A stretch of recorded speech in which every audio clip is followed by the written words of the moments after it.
Hey, welcome to Life of Sire, Episode 1. This is what I'm going to call it, Life of Sire. This is going to be a podcast, might be daily, might be weekly, who knows, uh, about stuff. This one is going to be interesting. This is about, uh, well, this takes place about 3 years ago. Wait, three. Let me think. 3 or 4 years ago. I was 13 or 14. And this is going to be about how I showed interest in becoming a professional video game player. Um, so before we actually get started, uh, let me give some background. So there's a company, a organization called MLG. You've probably seen it in plenty of memes, the MLG memes. Uh, but it stands for Major League Gaming, sort of like Major League Baseball. Uh, and they conduct video game tournaments. And they do some games. Uh, uh, I think they do. Well, no. See, there are like different leagues, and the most popular competitive games would be like League of Legends, Dota, StarCraft, um, Super Smash Brothers, Counter Strike. Uh, Most recently, Overwatch, and Call of Duty. And MLG, I believe, I don't know what they're up to now, but they mostly did Call of Duty and Super Smash Brothers. So I had a massive interest in Call of Duty. I was playing Call of Duty uh, since I was like 10 or 11, maybe even 9, right? Call of Duty was like my all time favorite game back in the day. And I would buy every game that came out every year and I would play it, you know, uh, all of that good stuff. But anyway, so first of all, let me look up the date that this game came out. But anyways, it was Call of Duty Black Ops 2. Uh, this game came out in 2012. And this was sort of when competitive Call of Duty really sort of got a jump start. Like it always existed, but this is when the game developers, sort of truly acknowledged it, and they added in a feature called League Play, and it's basically like a competitive game mode. League has a competitive game mode. Counter Strike has a competitive game mode. This was the Call of Duty competitive game mode, and this sort of, I guess, definitely helped Major League Gaming to the point where I believe that when you opened up the League Play menu, uh, you would see like a advertisement for like Call of Duty Championships.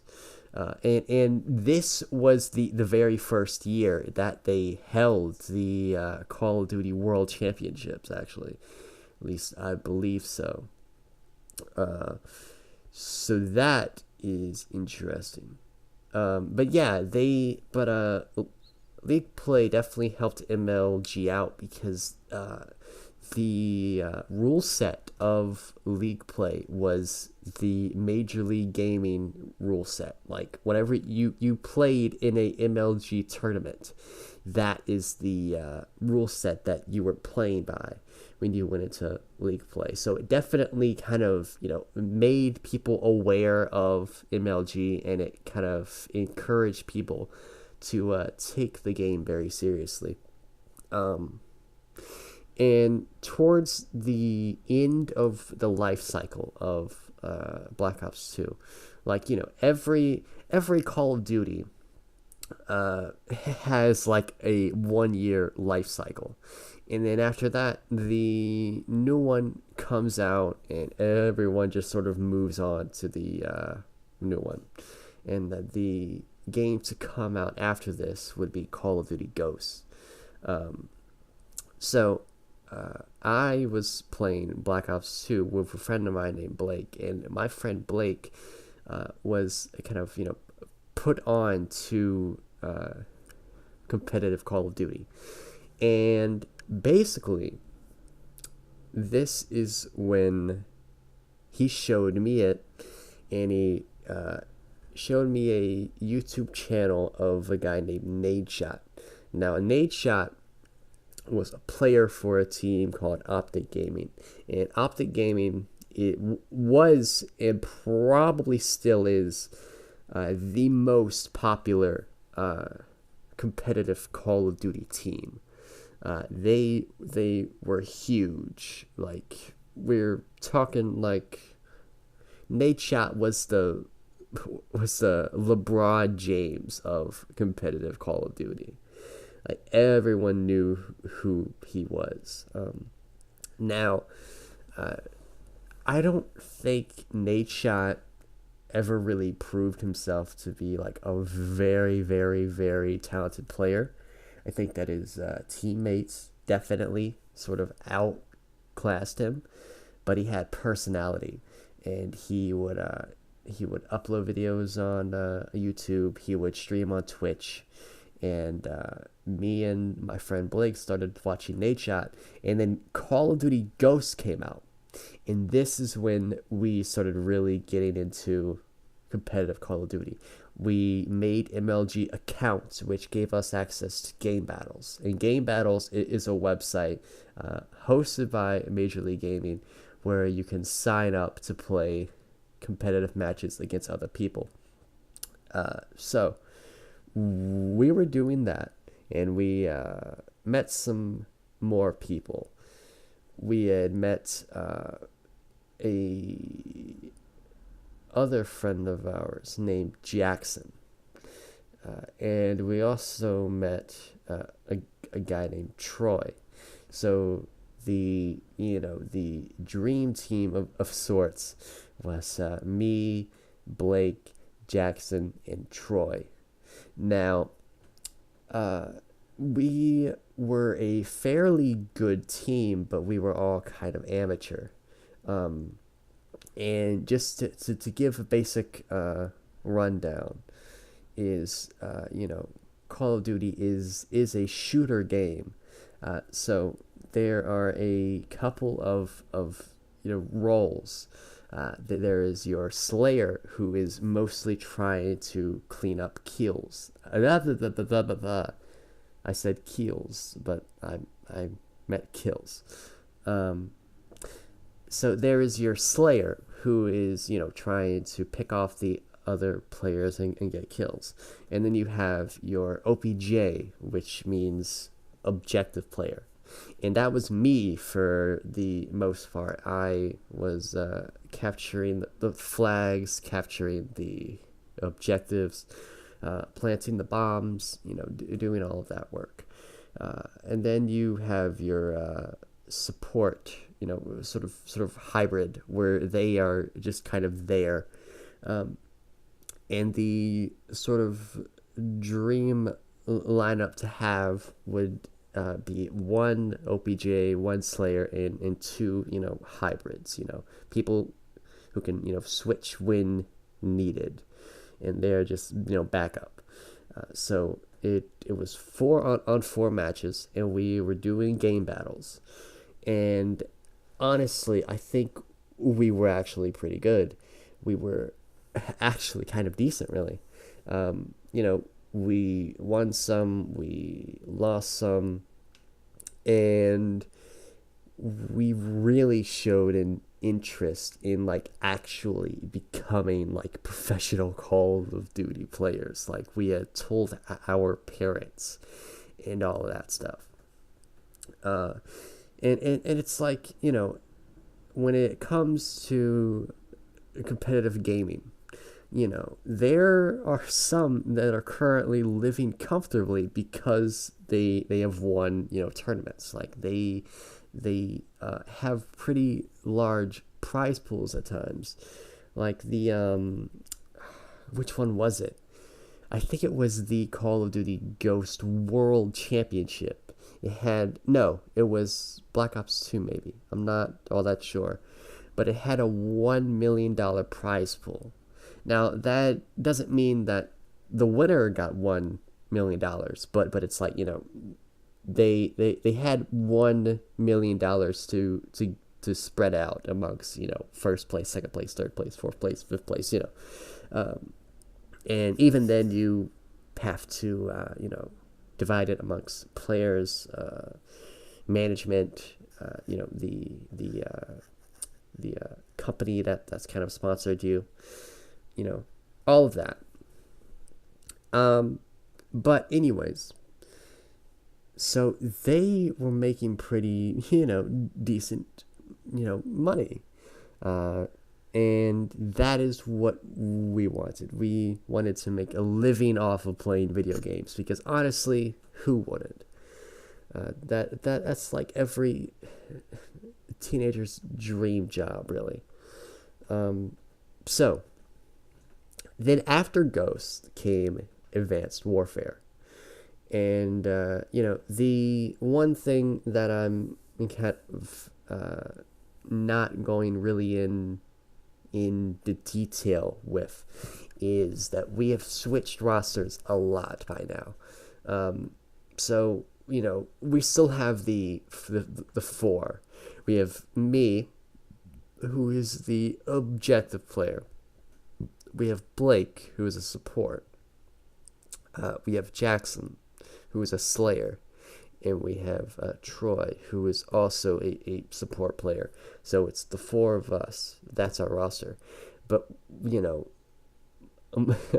much like any other team of, preteens or young teens, we get into lots of arguments, and we'd kick each other from the team, and we join different teams, and we make different rosters, we meet different people, abandon those people, and then we'd come back together. So early into the next Call of Duty game called Advanced Warfare, we we still had our hopes up, and Ghost was just sort of like practice to us. We got pretty good in Ghost, and then we kind of promised ourselves, maybe if we try hard enough, we can go pro, go professional in the game Advanced Warfare. So Advanced Warfare came out, all of us pre-ordered it, and we were playing just as we normally did. We were switching up rosters, and then we came to the pretty dark realization pretty early on, but Advanced Warfare was a very different game to the other Call of Duty games, because this game was set pretty far off in the future. The multiplayer combat was very different. So, every other Call of Duty game up to this point has been basic boots on the ground, which pretty much means that every gunfight that you get into is just up to you and your gun skill.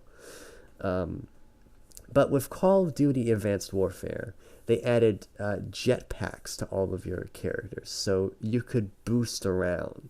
You couldn't fly per se, but you could, dash and boost around.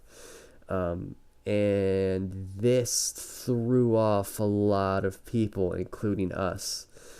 We did not like it, and we were not used to it because the game was less focused on gun skill and more focused on your positioning, and it was sort of less focused on strategy and more focused on luck. Who is gonna end up behind the other person.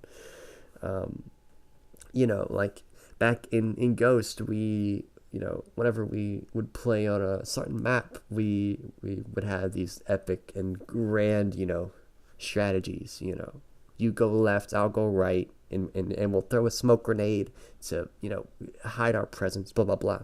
But in this game, our strategies became much more simpler. Because the game got more complicated, but really it got more simple.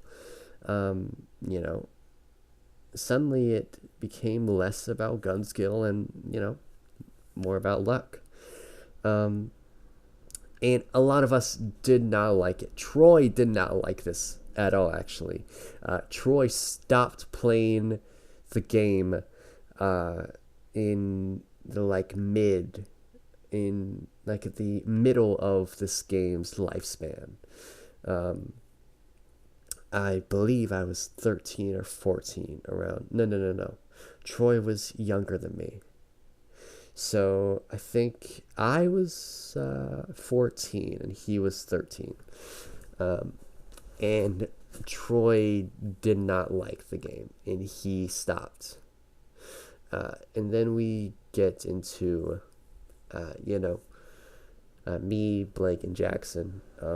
I think Jackson stopped playing towards the end of the game's life cycle, and me and Blake kept at it pretty consistently. But Blake was on he was on two different sports teams at his high school. He played basketball and he played baseball. So, he couldn't get on line to play and practice with us as often as, say, me, since I'm homeschooled. So I could just be done with school and go upstairs and just, practice. So there was a time towards the middle of the game's lifespan where I sort of abandoned him. Like, he got really inactive, so I started playing with some other people. So that was that. Advanced Warfare definitely didn't go as planned. And oh yeah, so we definitely didn't go pro. And finally, after that, Call of Duty Black Ops 3 came out. And I was there, Blake was there. Jackson got really tired of Call of Duty for a bit, and he really got into Minecraft on his PC. He was really involved with the different servers and different stuff like that. Pretty sure he was like a moderator for a server, so he was pretty busy. But he would get on to play. And early on in the game's life cycle, we started playing again. We started playing game battles. We built up a new roster. I forgot who was in this roster, but it was me and Blake. And at this time, I was pretty tired of trying, because Black Ops 3, similar to Advanced Warfare, had the futuristic combat system. You could dash and boost around, and we were not prepared, unfortunately. And yeah, and they added even more features, and I really preferred boots on the ground combat. But again, a lot of the game was just built on positioning and luck, and I guess I just wasn't very lucky. Actually, I think a lot of professional um, Call of Duty players, uh, you know, actually kind of voice their distaste for the direction that the game series was going. It was getting very futuristic, and a lot of people didn't like that. Um, so, just for a time, early in the game's life cycle, I was, playing. Uh, and I was doing game battles with Blake, and suddenly I just got really tired of it. I was still playing the game occasionally, but I was not doing game battles, and I really got tired of Call of Duty. Um, I bought the one that came out after that, Infinite Warfare, which which just sort of got even more futuristic.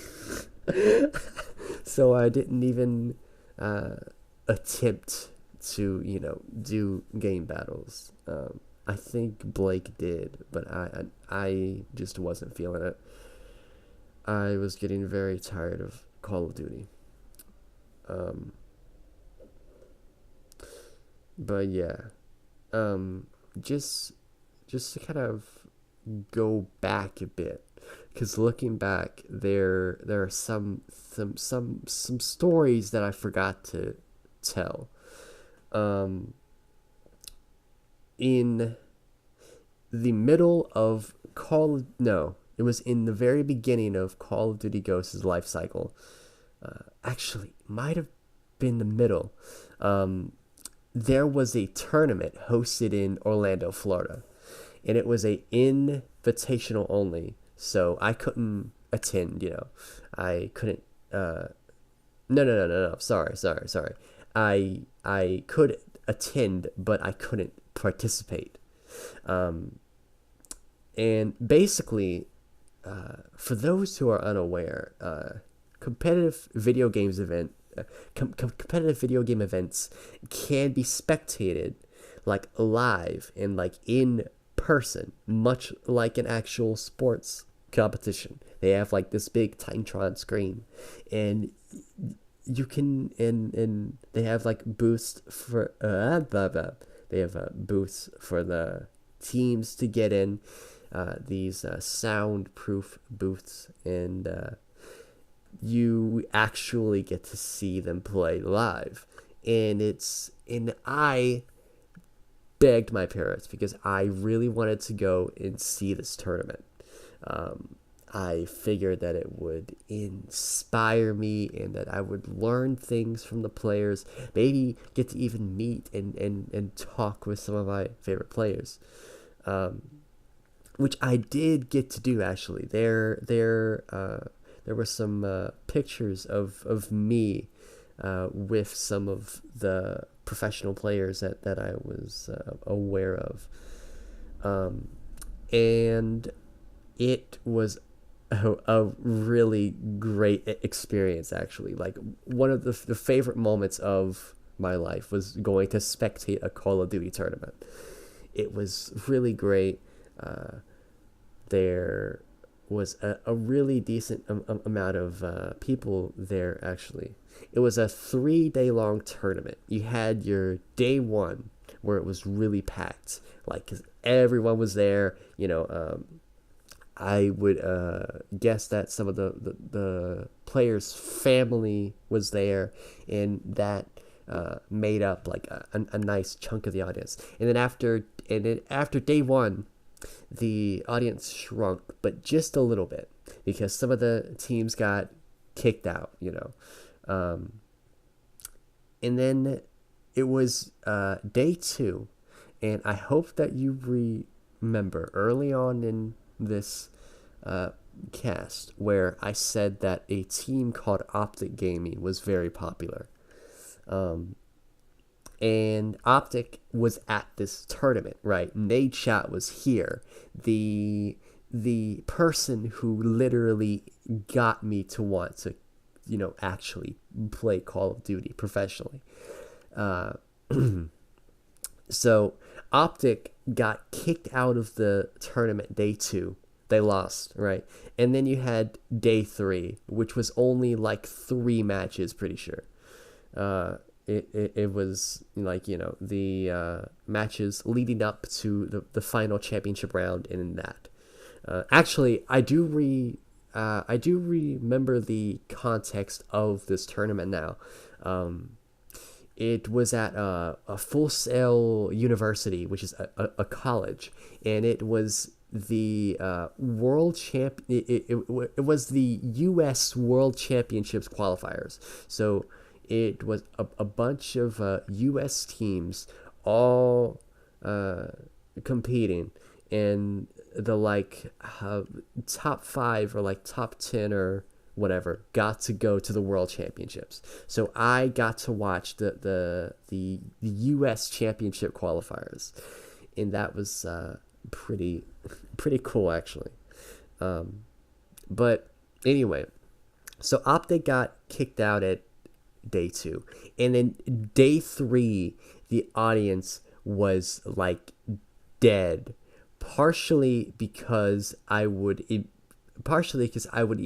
imagine that a decent chunk of teams were kicked out on day 2, and also because Optic got taken out, and just a tournament without Optic is not gonna be very popular. So Optic got kicked out. The crowd was still decently sized, but it was actually kind of amazing, because the current team that was dominating, right? Optic was the most popular team, but they weren't the best team. The best team was a team called Complexity, and they dominated for like a year straight. And at the tournament that I got to go to, like, one of the biggest upsets ever happened, right? So like, Complexity lost grand finals against a team of at the time nobodies, but now they're pretty popular. And it was a pretty amazing thing. The crowd went nuts, and I got to take pictures with the championship winning players.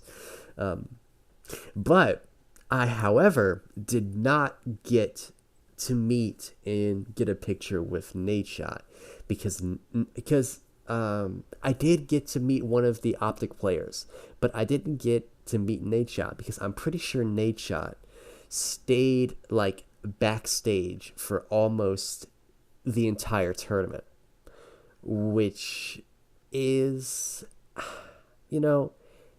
at the time I was pretty bummed out because I really wanted to meet Nadeshot. Nadeshot was like my idol.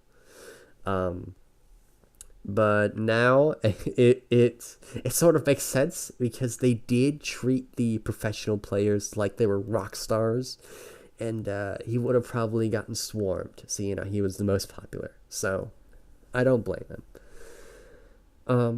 But yeah, that is the story about how I wanted to become a professional Call of Duty player. I even went to a tournament and spectated,